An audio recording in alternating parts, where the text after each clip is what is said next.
In the name of Deputy Lucinda Creighton, to the Minister for Children and Youth Affairs, the need to secure the future of the school completions programme and to oversee its expansion by ring-fencing funding in future years. 4 minutes, Deputy. Thank you very much, Cahir, and I'd like to thank Minister Riley for taking this topical debate. And I'm aware that the Minister has spoken on this topic in the last week or so, and I very much welcome his commitment to ensuring that the school completion programme is maintained.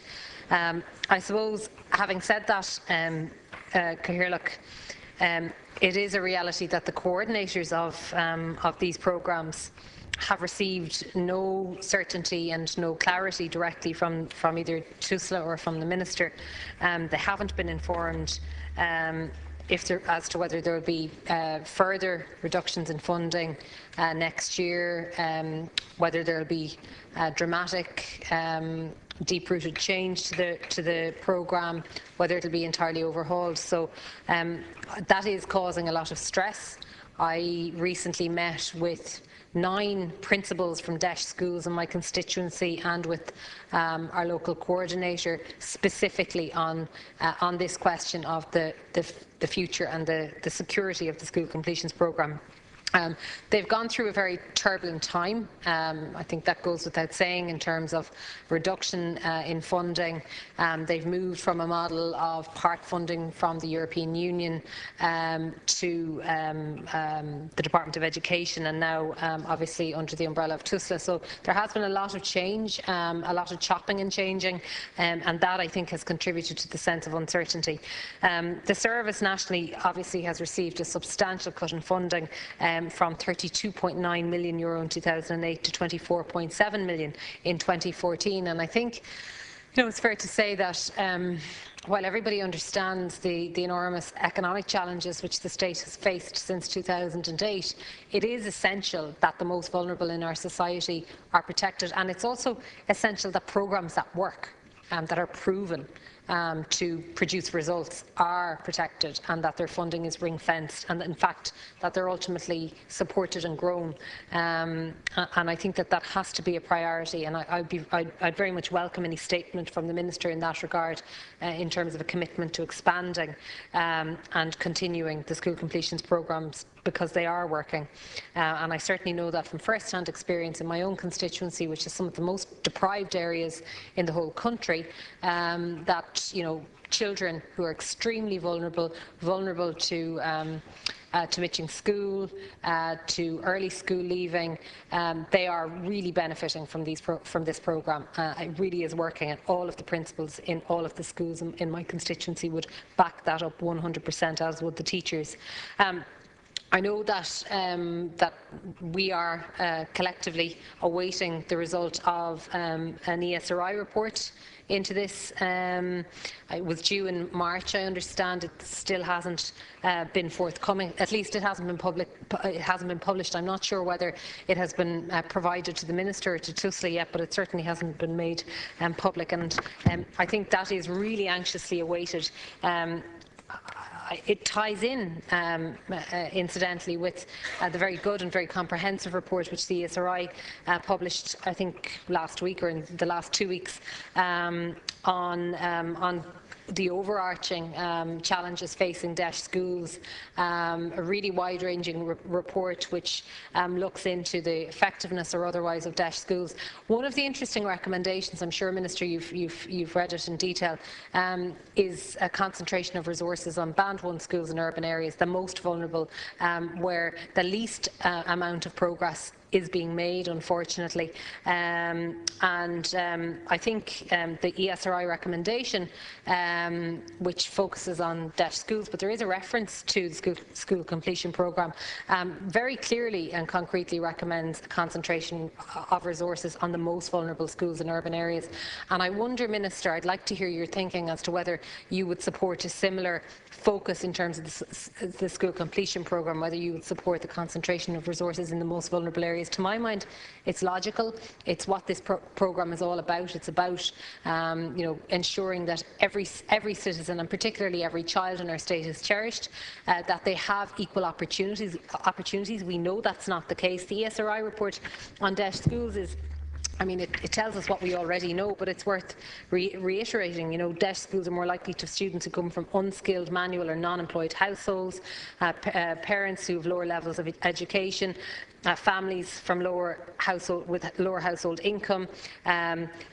Children in those schools are more likely to come from lone parent families. So, there are a range of factors that are entirely predictable that ensure and mean that these children are more vulnerable and require much greater intervention. So, Minister, I'd be very keen to hear your thoughts on that report and how it directly affects the programme. Thank you. 4 minutes. Thank you, Cahill. And I'd like to thank the Deputy for her question. The school completion programme aims to retain young people in the formal education system to completion of senior cycle, and to improve the school attendance, participation and retention of its target cohort.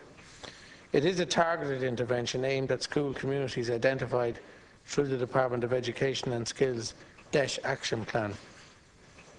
It involves 124 projects and related initiatives operating in 470 primary and 224 post-primary schools. These projects provide a range of supports and interventions designed to support approximately 36,000 children identified by local management committees as being at risk of educational disadvantage. Typically, projects offer homework clubs, breakfast clubs, mentoring programs, learning support, social and personal development programs, out-of-school supports including music, art and sports, and a range of activities during holiday periods. Since the 1st of January 2014, the Child and Family Agency has operational responsibility for the school completion programme, including the allocation of funds to local projects. In 2014, an allocation of 24.756 million was provided for the school completion programme. The agency has indicated a similar allocation for the programme in 2015. The agency has approved local projects, school retention plans for the 2014-15 academic year. The first two instalments of 2014-15 funding have issued to local projects, with a third instalment planned for next month. The Deputy may be aware that a review of the school completion programme by the ERSI is almost complete, and indeed you alluded to it. The review is an important initiative in relation to planning for the future development of the school completion programme. The review will assist in identifying the reforms necessary to consolidate the programme on a sustainable footing for the future. The review is being overseen by a steering committee involving officials of the Child and Family Agency, my department and the Department of Education and Skills. The review will, amongst other things, examine the school completion programme structures and their fitness for purpose to support an integrated approach to address early school leaving. It will analyse the interventions provided and make recommendations for evidence-informed supports designed to secure the best educational outcomes for children and young people. It is envisaged that its final report will be delivered very shortly. The Minister for Education and Skills recently published an evaluation of the Delivering Equality of Opportunity in Schools programme, or otherwise known as DEIS programme, which was also prepared by the ERSI and which refers to the school completion programme as an integral support within DEIS in improving attendance and engagement in education, and indeed the Deputy mentioned that in her remarks as well. I'd just like to reiterate that I have advised the agency of my commitment to ensuring that there is no diminution in the school completion programme services. The school completion programme is an important service within the agency's educational welfare services. It is, as the Deputy and many other deputies have said over the last number of months, a highly regarded programme and is a key response in securing improved educational outcomes for children and young people at risk of early school leaving.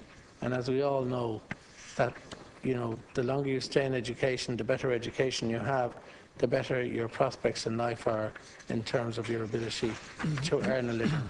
Thank you. Thanks, Minister. Now, Deputy Creighton, two minutes.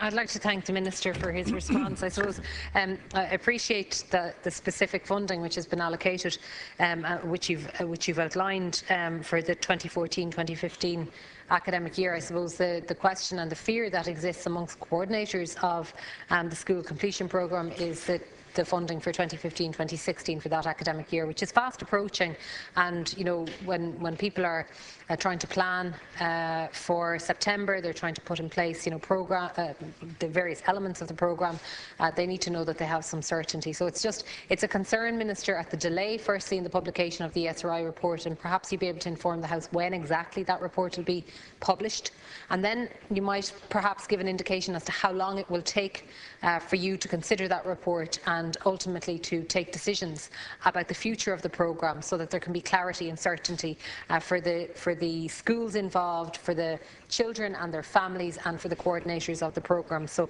I think it's really a question of the funding for next year, and how long it will take until there is certainty around that. And just to reiterate my other question, Minister, which I appreciate you didn't yet have a chance to address, which is the recommendation in the ESRI report on deaf schools pertaining to the concentration of resources on the most disadvantaged areas, and whether you would envisage something similar. But firstly, we don't know if the Minister for Education is going to accept that recommendation. I certainly hope she will.